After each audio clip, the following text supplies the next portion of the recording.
You're listening to the Life Purpose Advisor podcast, episode 49. The hardest part for me was coming back to the United States at about age 25 or 26 and going, I have no idea how to become an adult here. And just trying to sell myself as a magazine writer, or I sold myself to a think tank.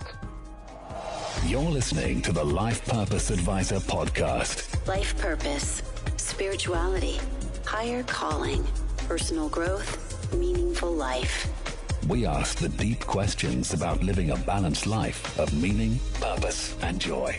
Passion, know thyself, be mindful, spiritual practice, aha moments, life lessons, balance. It is time to welcome your host, Angie Swartz. My guest today is Christina Baldwin. You can find all the references, books, links that we talk about today at lifepurposeadvisor/49. That's www.lifepurposeadvisor.com/49. Christina Baldwin is a writer, wanderer, teacher on the trail of community and story. She is co-founder with Ann Linnea of PeerSpirit Inc. and the Circle Wave Process, bringing modern structure and application to the human heritage of Circle. Christina is the author of 7 books, including The Circle Way, A Leader in Every Chair, Storycatcher, Life's Companion, Calling the Circle, and The 7 Whispers, Spiritual Practice for Times Like These. She works cross-culturally and internationally, instilling Circle process wherever it can flourish, and in the Art of Hosting Network. I'm very excited to welcome Christina Baldwin to the show today, and I can't wait for this very rich conversation to start. So, hello, Christina. Welcome so much. Thank you, Angie. I'm so glad to be here. Tell us a little bit about your work and what you're busy doing these days. What I'm busy doing these days is working around the story of the times we live in. I have, ever since I was a little girl, understood that my tiny little life was occurring in like these concentric rings of bigger and bigger and bigger stories. And from an early age, I got quite curious about how I might relate to the large story around me. So one of my stories that I remember about myself is coming home from 4th grade and opening up the newspaper, and there are 2 main stories on the front page. One says wheat surplus in the United States and how the price of wheat is falling, and the farmers are all nervous about that. The other one says starvation in India, famine in India. And my little 10-year-old brain puts these 2 stories together and gets this idea that we should ship our wheat to India. I am so excited. I can hardly wait for my daddy to get home, because he is a man of great conscience and social activism. And I come running to the door and I say, guess what? Look at this. We could do this. We could do this. And I remember him sitting me down and saying, that's not how the world works. You can't just ship food from here to there. There are all these other things in play, and I don't remember what he was trying to explain to me about that. But I remember when I said, so what are we doing with our extra wheat? And he said, we're bulldozing it off the piers into the sea. And my heart broke in that moment, and I said, I want a world where that doesn't happen anymore. And that was a long time ago in my life, and we live in a world where that still happens. But my whole life purpose has been about sharing inspiring stories and helping people realize that we could take action between the borders of our lives and the bigger story. Maybe I can't keep people from shoveling wheat into the sea, but I can give away bread to the stranger in front of me.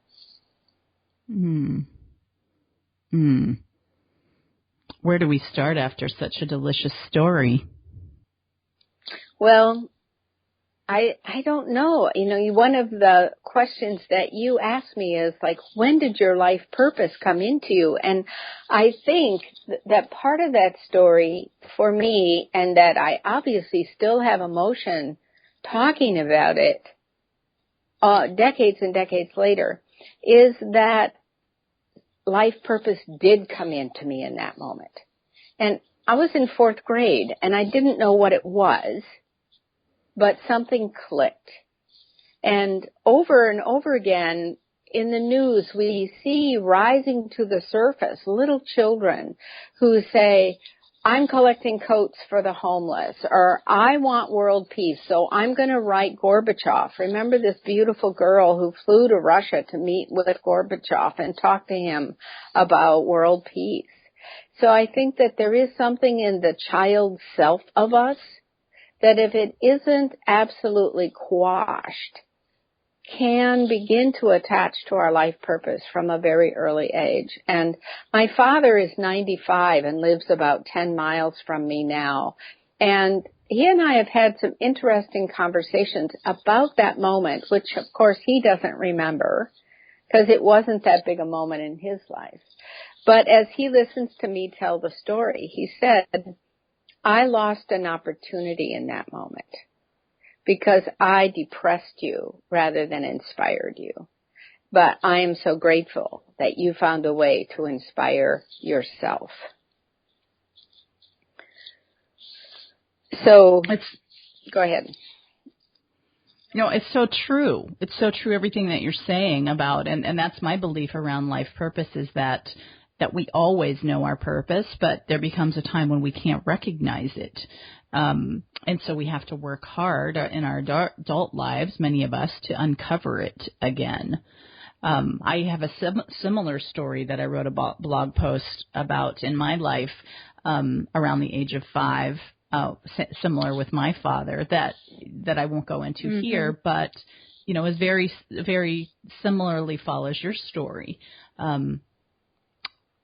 So I think we are talking to parents today, maybe you're giving a message to parents out there saying your children have something to say to you about what they're here to do. Is that right? Absolutely. And there's so much busyness and distraction now that we keep children from wondering about themselves. And I've been a lifelong journal writer since the age of 12, and it gives me a way of wondering who I am, what I'm up to, what am I thinking, what am I feeling, what are the little secrets about myself that I'm telling myself at age 12 or 13 or 14 that feels so tender and raw. I don't want my parents reading it, and I locked my diary in the closet and I hid it in the basement. I mean, I was not an axe murderer. These were not horrific things. They were just little tender things that I didn't want anyone to laugh at. And so if we keep children and ourselves as adults so busy that we never have that wondering time, we don't access life purpose very easily. So the journal is one of the places that I accessed it and began to put into words why I might be here, because I think part of the normal process of adolescence is to wake up to the question, what am I doing here? Why did I get born into this family? Why did I get adopted into this family? Why are we living here? What are the decisions my parents are making that I like, that I don't like, that I want to be like, that I don't want to be like? And it is only by having some reflective moments and some de-stimulated time that we can ask those questions. So when I watch whole families, playing with phones and laptops and other devices, I just go, wherein there is that pause to ask, well, why am I here? Because I see why the characters in the movie are here, or I see why the people in the game are here, but why am I here?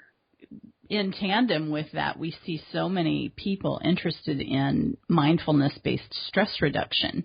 And there's no surprise to me about that related to what you're saying about technology and the busyness of life. What other practices are yours? in addition to journaling? In terms of mindfulness and stress reduction, I'll walk in nature. And right now I live next to Puget Sound, and so at the end of my working day, about 3:30 or 4, the dog and I go down to the beach, and I may be down there for, I don't know, it's a timeless time, 30 minutes, 45 minutes, but I come up feeling like I just had a weekend. And there's nothing going on down there except wonder. Except, wow, look at this, or a new beach log, or a shell has rolled over, or the dog is pointing out something. I'm just being with the earth. And when I lived in Minnesota, I did the same thing. I would just go, even if I was just walking around the block in suburbia, but I'm walking around the block looking at nature. And observing, how do the geraniums look, or what is it like to walk in this snowstorm, or how the creek is different than it was yesterday. And it is by paying attention to nature that it really becomes a spiritual practice for me. Mm-hmm. Mm-hmm. And why do you think that works so well for you and for us, for the rest of us? Because we are nature. Mm-hmm. Because it wakes up a part of our brain that is desensitized in front of machinery, whatever kind of machinery, whether you're putting together jetliners in a big warehouse or whether you're in front of electronics, that we have to desensitize certain parts of our brain to pay attention to the machinery. But when we go outside, there's fresh air and there's bird song or the absence of those things, and you just go, wow, something's happening on the earth compared to something's happening in my world. Right. How about your mornings? Do you have a practice in the morning? Yes, I get up and get myself kind of put together and make my first cup of tea, and I come into the living room and I raise the shades and look out into the day and spend about half an hour writing. And then my partner and I come together and we've taken a little love seat and turned it so it's not facing into the rest of the room. We've turned it to face the picture window, and we sit side by side. So oftentimes we're writing in our journals quietly for 20 or 30 minutes, and then we light a candle and we check in. And we just have this very quiet conversation.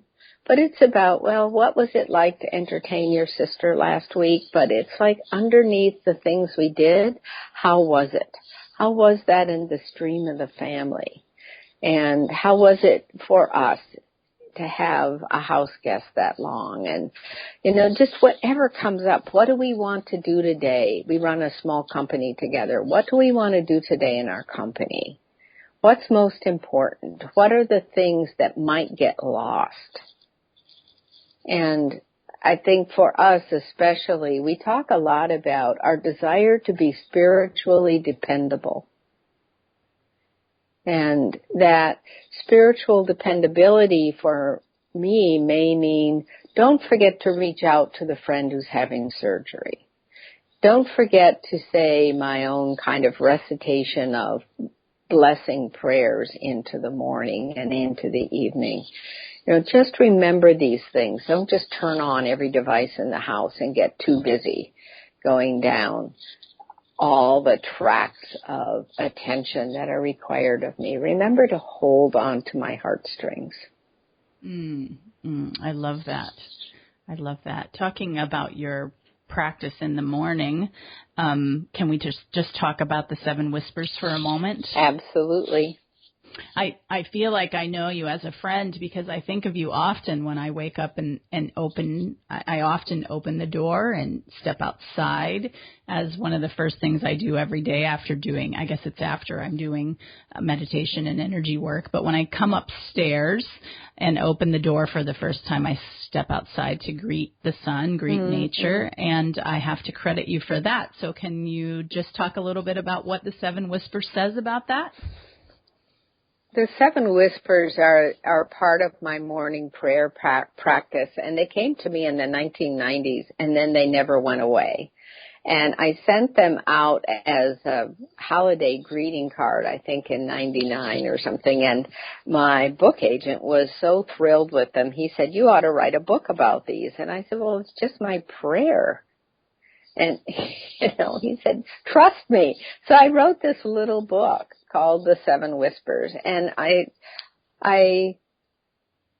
these are just like a mantra. And if you think about them, they're actually the chakras.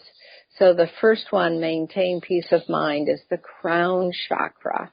And when I recite them and sit on the front steps of my house, I just let flowing light come into the crown. And then move at the pace of guidance, goes to my third eye.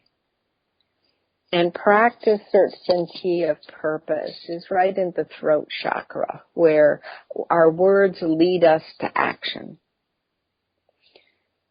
Surrender to surprise is always the heart. And we have to surrender to joy and to grief and to many things. Ask for what you need and offer what you can really comes at the level of the solar plexus, and it's where we extend our hands into the world. Love the folks in front of you is a belly practice of just, it's not always easy to love the folks in front of you, and so we have to draw it into our belly and really start there. And the last whisper, return to the world. Return to the world is that invitation to step outside, to say hello to this incredible biosphere that sustains all life, and love it. Love it and send blessings to it. I mean, I'm looking out of the window right now where I do my collective practice with Ann, and the trees are out there just shimmering and standing in place and creating oxygen for us. So if I blow them a kiss, they blow me a breath. So nice. So from a little greeting card to a book that you didn't believe was going to be something magical, and here we are all doing practices because of your work. Thank you. Thank you. Yeah. Thank you very much. And so going back to talking about your own purpose, how was your writing a part of your life purpose? Well, in my book Storycatcher, I talk about 1962 and the Cuban Missile Crisis as being a moment in the course of my life that woke me up profoundly. And I was in high school at that time, and the world was going to end. I mean, we had this big standoff between Kennedy and Khrushchev, and they were threatening to start World War III over Cuba. And I had just finished reading The Diary of Anne Frank, which at that time was in the school curriculum for like 8th or 9th grade readers. And I was so inspired by it that I'd started keeping my own little diary and writing actually to her at the very beginning, kind of like my sister diarist. And so I thought, what did I learn from Anne Frank? What I learned from her is that even if you don't survive, even if you don't think you're the most important person in the world, your story can survive. And so I took Anne Frank's diary, I took my diary, a couple of probably Life magazine and the Minneapolis Star-Tribune and the Bible, and I put it all in a banker's box and carried it out into the woods behind our house and buried it. And I thought, who knows? Maybe the Martians will find us. And then we lived. And I was hugely embarrassed by my drama. And so I crept out in the woods one night and I dug up my banker's box and I cleaned off everything and put it all away. And I didn't talk about that for probably 25 years. And then I realized that that was the moment when I really got the link between myself and the large story, and that my life work was going to be to save the story and to help us, every person, live their true story of who they are and why they've come. And so that was the footer for me of what I've ended up doing in all the variations of how I've worked and who I am and what the books have done to sustain myself. But that, I remember after I wrote Storycatcher, and we thought, the editor and I thought it was going to be a little book like The Seven Whispers, which is a very sweet, compact, airy 100-page book. And I kept saying, I need more time, I need more space, something's coming. And I wrote Storycatcher, and it really is a profound legacy. I did a lot of research and tried to bring in the full understanding of the power of story for human beings and how story is a map. It's how we got here to the conditions we face today, and it provides a map for how we can go forward. And right now, we're in this interactive moment, always, of, am I going to live the story that got me here? Maybe. Or do I need to edit and revise that story to create a new path forward so that we can change the story? Every time we do an act of compassion and kindness on the streets of a city, every time that we see that little act of compassion, and then we see what's happening in Europe right now with the refugee issue streaming in, and it's changing the story of Europe. It's not going to go away. It's not like, well, that was that summer. Mm-hmm. You know, there are going to be huge consequences of this level of diversity coming into Europe. And they need to live a different story in order to make room. And I have been so moved by these images of Germans, especially Germans about my age, in their 60s and 70s, who were born very shortly after the heels of World War II and were raised by the World War II generation, trying to recover from the eradication of diversity in Germany. Turning around now and singing, refugees are welcome here. Mm-hmm. You know, that is a huge story cycle that's coming around in a completely different way. So we're constantly in the micro-macro of what's going on in the world. And I think the more we make peace with that, the more we get aware of it, the more we get thoughtfully engaged with it, the more empowered we feel to create the world we want. Mm-hmm. Can you talk a little bit more about what you mean by being in the micro-macro? Well, the micro to me is the people who show up at the train station and they're singing. And they're offering a welcome basket to people they can not even talk to. Then maybe the next level out is some of them say, I have an extra bedroom. They can come to my house and help them assimilate and adjust. And then the next level out is, I'm going to help my community, which has conflicting elements in it. There are some people who are afraid of this and don't want to see anybody building a mosque down the road from the Catholic Church, you know. Right. How can I help my community have a dialogue that makes it more possible for this to occur in my town? And then you go out into the wider levels of policy where most of us don't go. But we can go from self to outreach to community conversation. And that's that dance between the micro and the macro. And I think there are a number of Americans I've been talking to in the last month where we're saying, wow, we're just watching a river turn around and flow the other way. It's like a real change of course.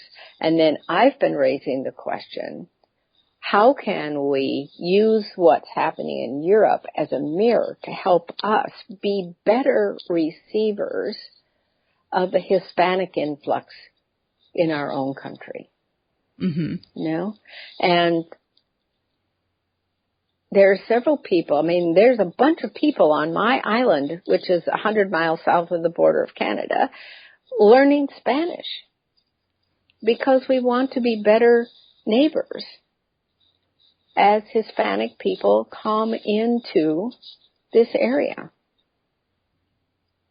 And it's one of I've been saying this now, and now I'm going to say it publicly so it'll really help me get there, is that it's one of the things I want to do in my 70s is learn Spanish, learn at least enough Spanish to be hospitable, to be able to kneel down and talk to children who are speaking Spanish around me, to be able to look into the eyes of their parents and say, what a beautiful child, how are you, welcome, whatever that is in the moment. But I want the social facility to be engaged as my own country shifts and changes, and my grandchildren are Hispanic and Korean. So my diversity is very intimate, and both my grandchildren are in Spanish immersion school, and I want to be able to support their diversity. Mm-hmm. Mm-hmm. Very beautiful.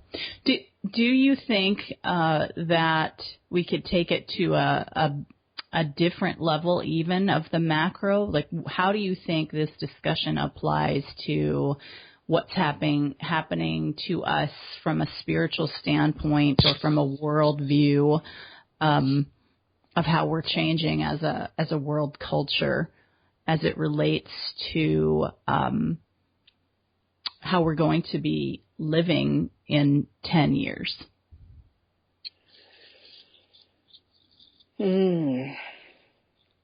Well, I think we can expand that out to that level. And in order to do that, we have to have a story. That we have to have a story that says, this is where we're going. And we have to prepare ourselves. So one of the images that I'm writing about in this blog that I'm calling A River Turns Around, and I'm just writing about some of the imagery of the influx from this summer.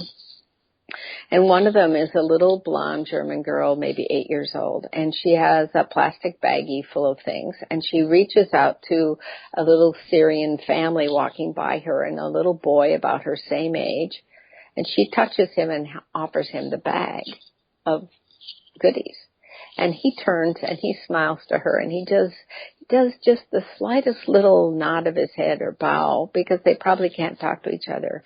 And then he kisses her cheek. And she kisses his cheek. And there's this awe moment. And I go, okay, parents, because 15 years from now, they're going to want to get married, and then they're going to have children, and those children are going to speak German, English, Arabic, who knows, Somali, where all these people are coming from. So we're heading into this very blended world, and I think it's the older people that have to make room for the familial unit to shift, for identity to shift. More and more I hear younger people, especially 30-year-olds, etc., go, it doesn't matter to me. I am a global citizen.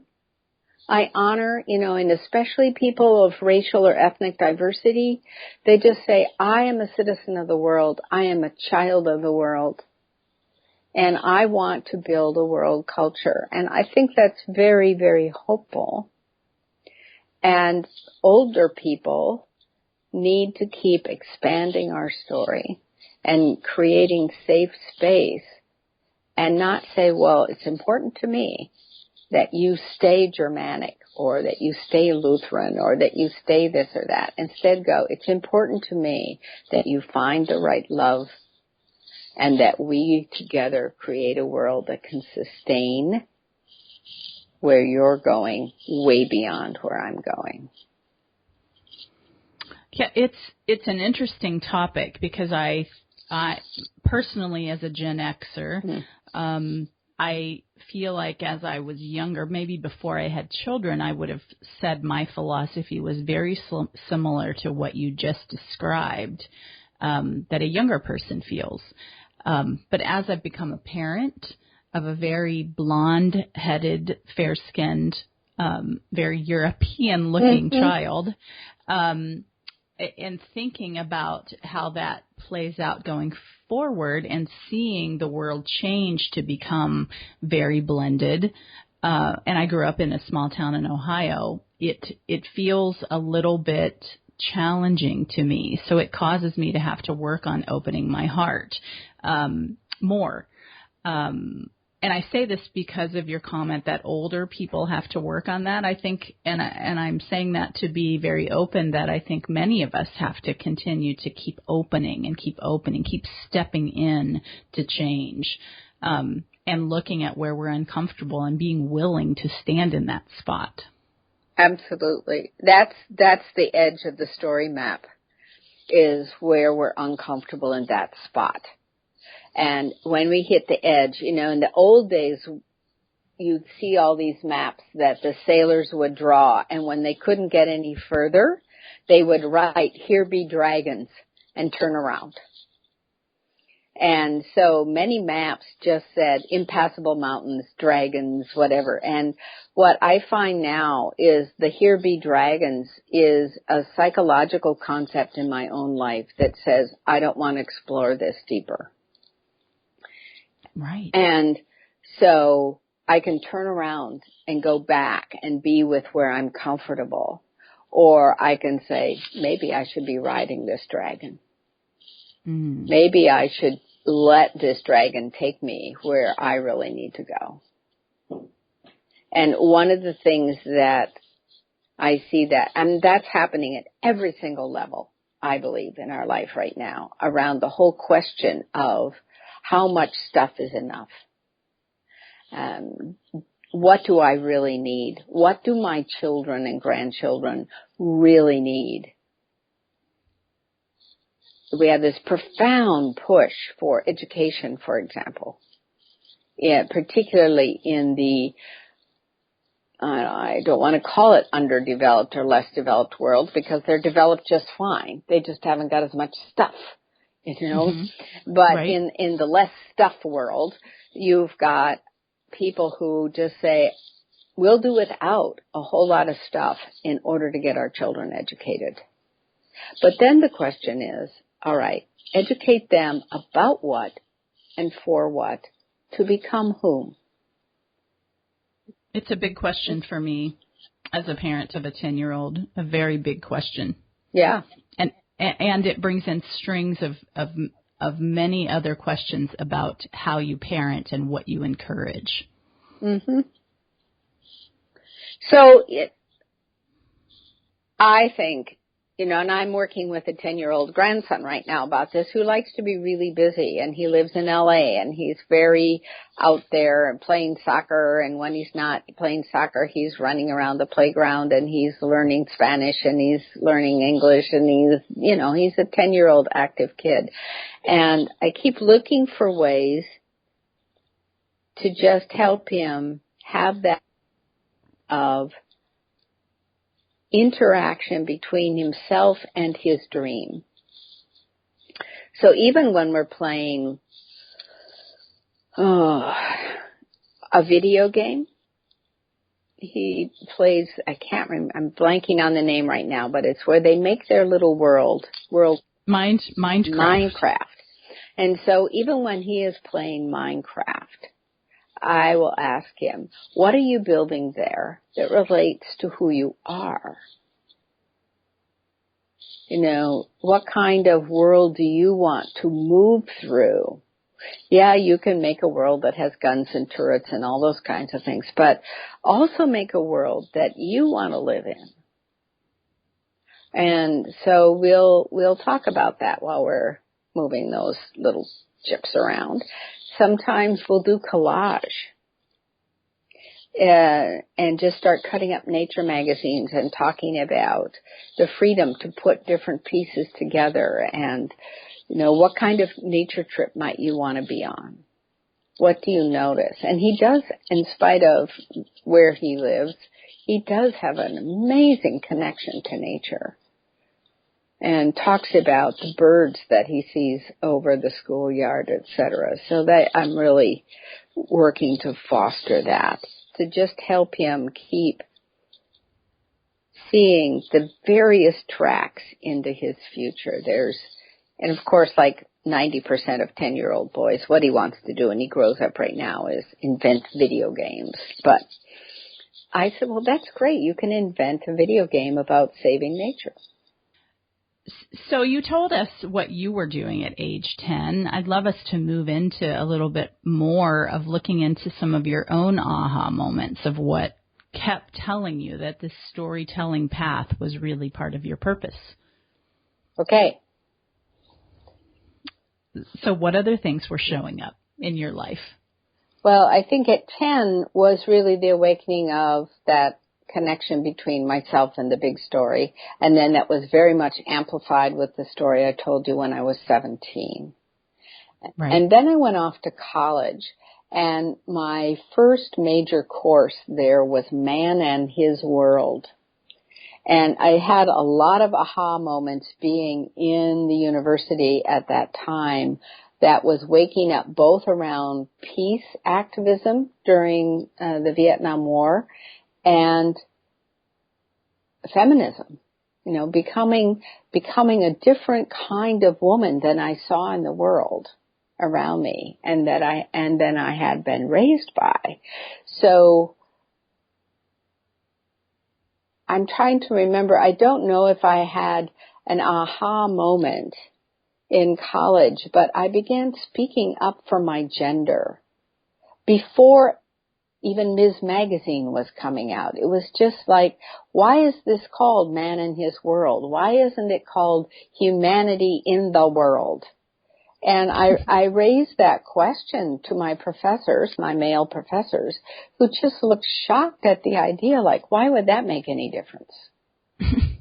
And I had several delightful English professors there, and one of them challenged me. He said, we're studying this particular range of American literature, and if you're so hot on this topic, I want every essay and paper that you do for me in response to the book to bring in the feminist slant. But the thing is, you can't just do it because you want to do it. You have to really relate it to the story of Victorian literature or whatever. And so he began to help me see that I could look at the world through a particular lens to sharpen my understanding of something and not get trapped in it. Because he said, I don't want you just ranting at me on paper. You have to really relate it to the story that's being presented here. So that was a big aha moment, that something about not only being alive, but being a girl, being a young woman, had a historical story and it had a future story. And then I think the next big aha for me was when I was about 30, and I went to a writer's conference and asked for 15 minutes of time to talk about the power of journal writing. And this was very, very new then. I mean, people were doing it, but we weren't talking about it. And so she gave me a 15-minute little keynote slot. And I said, this is a very short little presentation of why I write and what I'm doing on the page. If anyone wants to talk to me further, here's my room number, and we have free time at 4:00. And in this conference center, I swear, I had like 40 women with blank notebooks hanging in every inch of this little conference room, bedroom. And we wrote for an hour. And the woman who had organized the conference said, you have to write a book about this. You're really on to something. And so I wrote my very first book called One-to-One, Self-Understanding Through Journal Writing. And it was so new that the Library of Congress had to create a new category for it. Mm. So that was a huge aha that I was on to something. Did you ever have any doubts that you should be doing something different? I've had doubts about a lot of things, but I don't think I ever had doubts about that. I had doubts about my capacity to survive financially, I think one of the things that's very difficult right at that threshold when you get it, that you're not going back to childhood, you're going to have to keep going forward being an adult, and it's just going to get more and more adult and more complex. That kind of threshold into the 30s, I thought, I have no idea what I'm doing or how to do it. And people just kept giving me little tips, but I think I would have benefited a lot from the kind of coaching environment that exists now. I mean, once I broke away from the mainstream, because the men who had mentored me in college wanted me to go on and become an English professor, because that's the only thing they could think of to do with someone like me. You know, if you don't want to get married right away and have 3 kids, well, then you go be an English professor. And when I said that doesn't interest me, they dropped their mentoring. And I graduated cum laude, but they were no longer interested in me because I wasn't going on in the academy. And then I just really waffled around. You know, I went to Europe and I worked for social service organizations, and the hardest part for me was coming back to the United States at about age 25 or 26 and going, I have no idea how to become an adult here. And just trying to sell myself as a magazine writer, or I sold myself to a think tank saying, I can't understand a thing that you're saying. You're trying to set policies, and if you can't write this in plain English, then no one is going to understand. You're not going to succeed. So you need to hire me as an English major to translate the gobbledygook of your big thought processes here into English, and then you can take them off and try to sell them to the government or whatever. So they did. So I worked for them for a couple of years. And then went freelancing, and, you know, and I had to stop and really do stop sort of a career trajectory in there and really sort out my personal life and do the recovering from childhood kinds of stuff that many of us need to do at some point, and who are we going to partner with and how are we going to partner with? And in my early 30s, I really realized that I wanted to find a good partner and I wanted to find a woman partner. And that was a huge risk at that time. And so I wobbled around in that. But what kept carrying me forward is once this little book got published, I thought I was done with it. I thought it was like baking a cake and then someone eats the cake and thanks you and they go away. But having a book is not like that at all. Having a book is like having a child. You think the work is writing it, but the real work is understanding and supporting what you've written. Mm-hmm. And that those people who showed up in the conference room just kept getting more and more and more, because all of a sudden we're in the 70s and 80s, and people are starting to find this need that you referenced at the beginning of the call, is how do I remain mindful? How do I remain attached to myself in the midst of the modern world? So journal writing has been a huge portal for me. And then in my mid-40s, I met Ann Linnea, with whom I have this current business, and we moved out here. We finished raising her children together. We built this whole concept of not only do we need to know our story, but we need to have a safe container in which we can speak and listen to one another. And it became so obvious to us that the way this has happened over time in human history is we put the fire in the center and everyone speaks to the fire.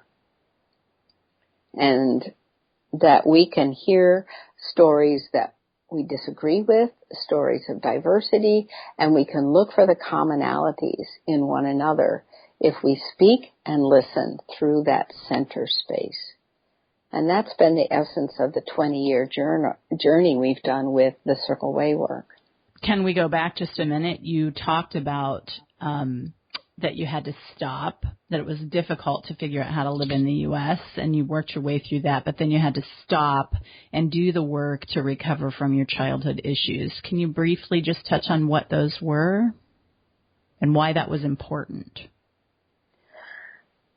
As a teacher of memoir, I have heard so many horrific and courageous stories of childhood that I understand how difficult it is for many, many children to survive with a sense of self. I did not live through some of the levels of horror that I have heard, but I lived through a real erosion of confidence and a sense of being a misfit in my own family and in my community and not belonging. Where do I belong? So I needed to stop and kind of bring some of that child self. I think that way that I think of it is, and this was done with therapeutic support, but primarily done in the journal, writing with my left hand and my right hand. And since I'm right hand dominant, the left hand became the voice of the child and the right hand the voice of my nurturing adult, saying, it's all right, Chrissy. But Chrissy had to write and write and write some of the ways that I experienced terror and around the difficulties in my parents' marriage, trying to protect the younger children, you have to remember, I was born 9 months after the end of the war, so that whole generation of parents were really impacted by the war. And so there was a lot of struggle going on energetically and a lot of violence in a lot of homes from young people who had survived the Depression, survived the war, and now were suddenly in this la-la land of 1950s America. Mm-hmm. And so it was mostly getting my emotional self brought into the present so that I could go forward. And one of the ways I did that is I would go back and I would get in touch with a 5-year-old who was cowering in the corner in my mind, or get in touch with a 6-year-old who said, I can't come out of the corner because I'm so mad. And I'd say, well, let me help you, and I developed this kind of dialogue process in the journal between this nurturing adult and this little girl until I just felt like we really became one fairly solid, not neurotic human being. And then my life really went forward because I'm standing strong in kind of the story of the self. So we have the story of the self, and then we have the story, and now what is that self going to do? At the same time, I'm teaching journal writing to a whole generation with a lot of similar issues, both women and men. And I'm saying our job here is to recover enough that we can really deliver our gifts, not to keep going back over and over and over childhood issues and trauma, etc., and never do anything except recover from childhood. And there was a slight tendency for doing that in the 1980s where people just thought, okay, that's my job, is to recover from childhood. And I go, no, that's part of your job. The rest of your job is you take this healed enough self, not perfect, but enough, and say, and now what? Mm-hmm. Mm-hmm. And how do you think that applies to today? Because I feel like well, I'll let you answer that. I would love to hear your answer to it. Well, I see people, I think everyone has to go through what you're describing. Even, everyone has something, whether, as you eloquently spoke, not everyone has sexual abuse in their past, or, some lived through something, starvation or something really difficult, but everybody has something that is part of maturation and needs to be addressed so that you can move forward into adulthood and, in your words, deliver your gifts. But it seems today that many people are not keyed into the fact that that's a natural flow of life. Yes, and that worries me, that they're not keyed in. And so part of what I do is say, well, how can I bring it up? How can I say to them, it's okay. And you need to do this chunk of work here. This chunk is part of being an adult. And I've been in that conversation with my stepchildren. It's time now. You've rolled over into your 30s, and this is part of being in your 30s. And it's very difficult to even find the moment to say something like that in the midst of the level of distraction and stimulation that many young people live with. Mm-hmm. And do you think that's the early 30s, late 30s? It's whenever it hits you like a 2x4. That's right. That's right. So for some people, it's when you're 10, and for some people, it's like, oh my God, I'm 60. Maybe I should really look at this. I've had people sit in my journal class. I remember one, I'll never forget this man. It was a large circle, just an afternoon, at a Unitarian church, and we're going to talk about journal writing and do a few exercises for 3 hours on a lovely afternoon. And we're going around. I said, please just tell me your name and just one reason why you're here today. And people are, kind of on a chatting level, checking in. And this man says, I'm 60 years old. I'm retiring as a bank executive, and I'm here today because I'm afraid I've been climbing the wrong ladder, and I don't know how to begin having this conversation with myself. And the level of check-in after him was just heartfelt and much deeper because he had just dropped the story down. So it doesn't matter whether it hits you at 15 or 60. At some point, you're going to get a 2x4 of awareness. And then you need to have somebody to listen to you, somebody to talk with, a way to write or communicate to yourself. And I see people trying to do this on Facebook, and I see their Facebook stream trying to be helpful. And you see these poignant paragraphs out there about, well, I haven't been very active lately because I'm feeling like the da-da-da-da-da. Does anyone else feel like this? And people responding, even just with a yup and a smiley face. But that's not the best environment to try to do that. We need coffee shops. We need corner stores. We need, religious communities that are providing not just liturgical space, but conversational space. Agree. I couldn't agree more. And circles, to your point. Yeah. Well, once you get in those environments, that's what you do. Even if you've never heard the word circle, that's what you do. People stand in a circle so that they can lean in and engage with one another and, but texting on your phone doesn't create the same level of social safety. Or commitment. Right.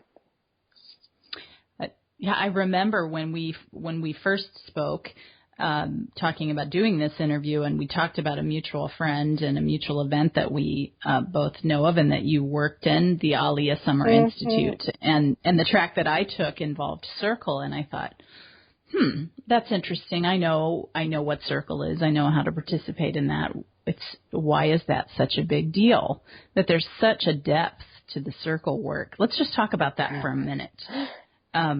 Because it can seem very innocent from the outside, but tell us, what's the magic of doing circle work? The magic is that you might get your heart's desire. Well, that's little. Yeah. And that's why people are both longing to sit down in that kind of space. We talk about it as a social container, that they're longing to sit in a social container. And at the same time, there's this, OMG, I'm now in the place where I could actually give and receive this and show up and be seen by others. Am I ready for this? I just thought it was a Wednesday morning. I didn't realize that I might be stumbling into my heart's desire. For example, we're in a very dysfunctional team in a hospital where people have had a lot of conflict in the last year and a half, and the director of the team has invited us, said we're taking a day away from the hospital. We're going out into the hillsides to this retreat center, and Ann and Christina are flying in, whoever they are, right? And so we sit down with them, and we just sit in the middle of the circle. We set a picture of several pictures from their hospital brochure of patients and caregivers, nurses tending to patients. Lovely, the kind of brochure material. Mm-hmm. Then we put 4 stuffed animals in the center. An elephant to represent the shadow that they were carrying in with them that day from the conflicts. A giraffe to represent sticking your neck out and speaking vision. A lion to represent courageous and authentic talk. And a monkey to represent humor, release, and playfulness. And we just said, you can pick any one of these animals to, what's your story? How do you want to check in? And we asked them the question of, if the last year was a fairy tale, who would you be in that fairy tale and how would it end? And we went around the room with people reaching in and picking out the giraffe or picking out the elephant but it gave them a way to say, I know I'm the elephant. I have been so mad and not able to find my place in the new team that I've been acting like an elephant. And I'm ready to give that up. And that means you have to stop seeing me as the elephant, even though that's what I've been for the last year, and putting it back down. And then somebody picked up the monkey and tossed it across to this woman and said, okay, tell us a joke. And, just breaking and cracking open. But the heart's desire there is, let's be a community. Let's know one another. Let's tell one another enough true story about who we are that we break the pattern. And we have that kind of synergistic energy that makes us really dynamic and powerful. And this can happen in families. This is what we want in families, especially when crisis hits. We want to break the patterns and say, oh my God, now my brother has cancer and I haven't talked to him in 5 years. I want to break this pattern open. How do I do that? And so we're constantly being asked to open the heart or close the heart, open the heart or close the heart. And the heart's desire is to be open. The heart's desire is for empathy and compassion and sometimes fierceness. The heart's desire is to be able to protect what we love. And circle just makes that happen because we've set a center place that people can lay it down without putting it on each other's chest. We've taken our place at the rim. We can see everyone and we're sitting in our place. And there are just some gentle agreements around confidentiality, listening and speaking with respectfulness, asking for what we need and offering each other what we can. And one of the most important, we bring a bell into these environments and say this bell is the voice of the pause so that we can stop and take a breath and then go on. So if somebody says something that really moves us and you can feel that, like, I don't know how to follow that, the bell rings and we can all just let silence kind of digest it with us. And then the bell rings again and we go on. Or if somebody says something that is spot on and you go, that's it. That's what we've been waiting for. You can say, bell please. The bell rings.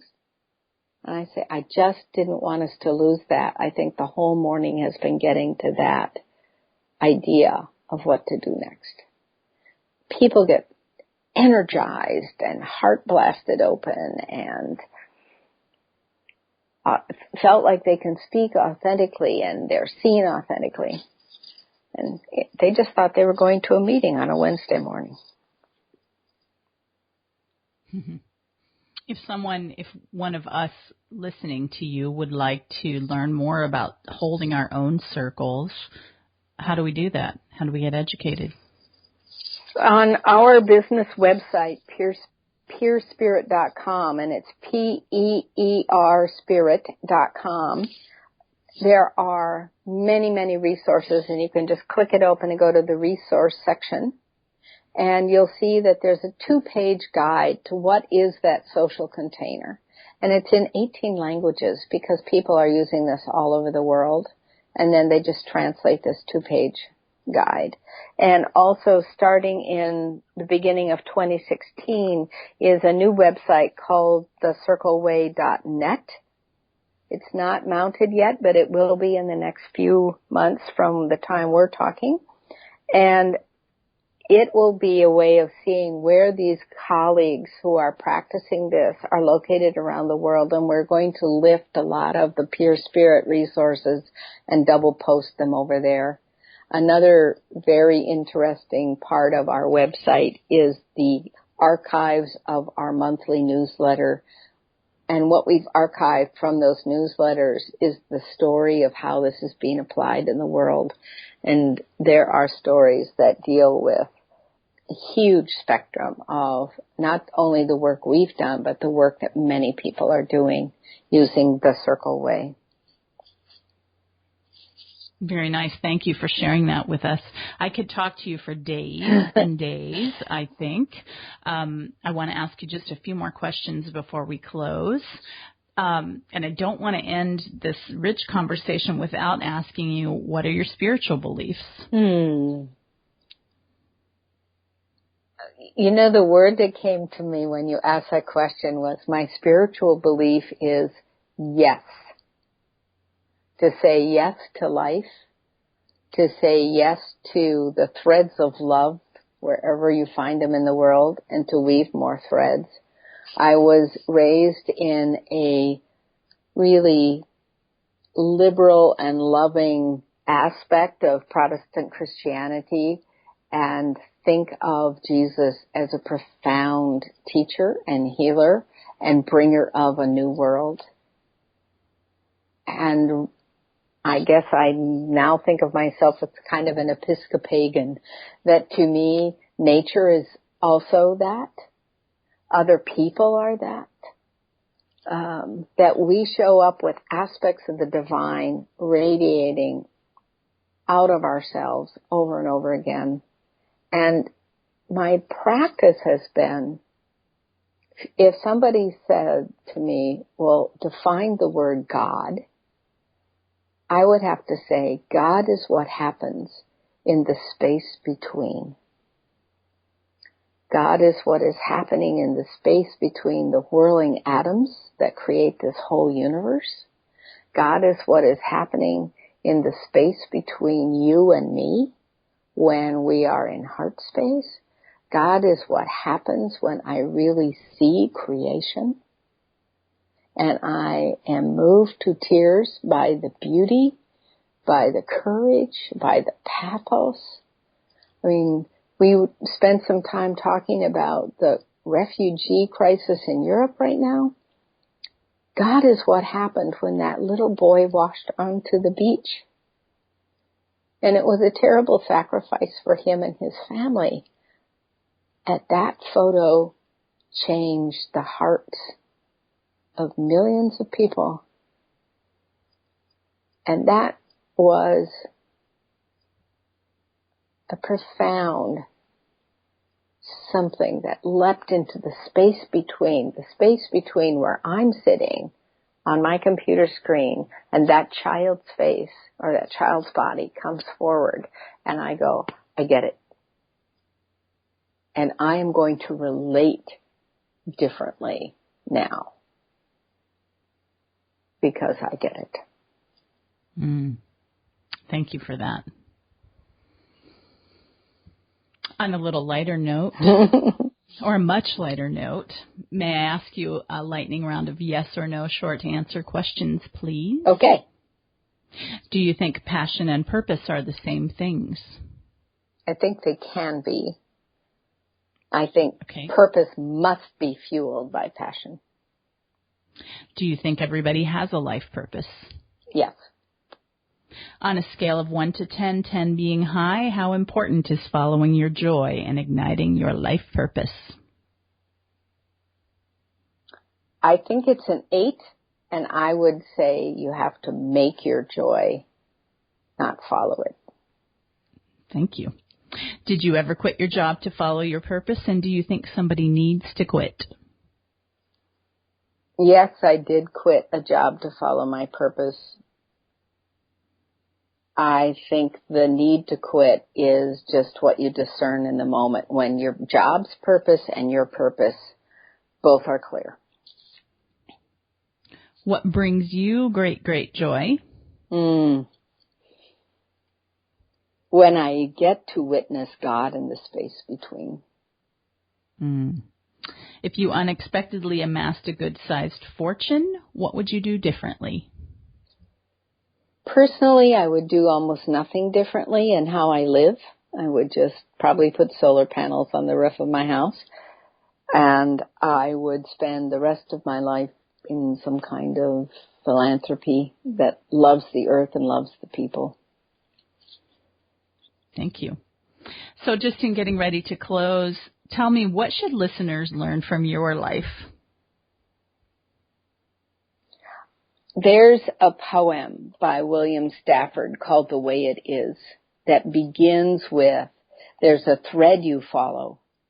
It goes among things that change, but it doesn't change. People wonder about what you are pursuing and you have to explain about the thread, but it is hard for others to see it. And while you hold it, you can't get lost. And that's what I want them to learn, is there is a thread, a narrative thread that we're holding in our lives. And if we hold on to that thread, sometimes the story shatters. Terrible things happen. Surprises happen. We have to surrender to them, all of this. But as long as you hold on to the thread, you're going to be okay. And it's going to be okay. I just have to ask you one more question about that. How do we know if we're not holding on to the thread? Panic.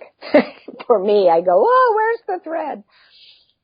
You know, I mean, that is constantly, that takes me back to my journal writing. That journal writing is the way I hold on to the thread. And sometimes I have written in bold across the top of the page, the story has shattered. And then I've just drawn and scribbled this thread just, until I begin to make a word out of it on the page and gone, okay, and here's what happened.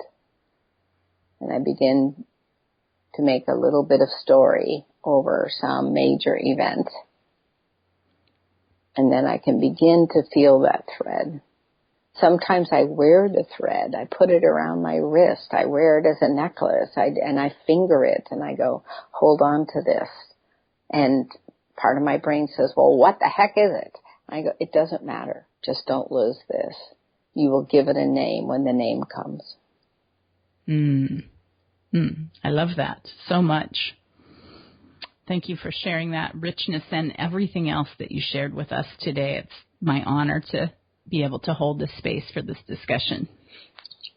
You are welcome. And blessings on you and your life work, and blessings on the folks who listen to this. Thank you. Thank you so much.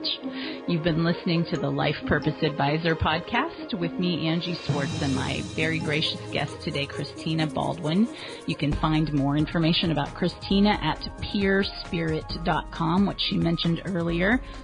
If you like what you heard today and you're interested in doing your own work, you can contact me at Angie at LifePurposeAdvisor.com, and we'll see you next time.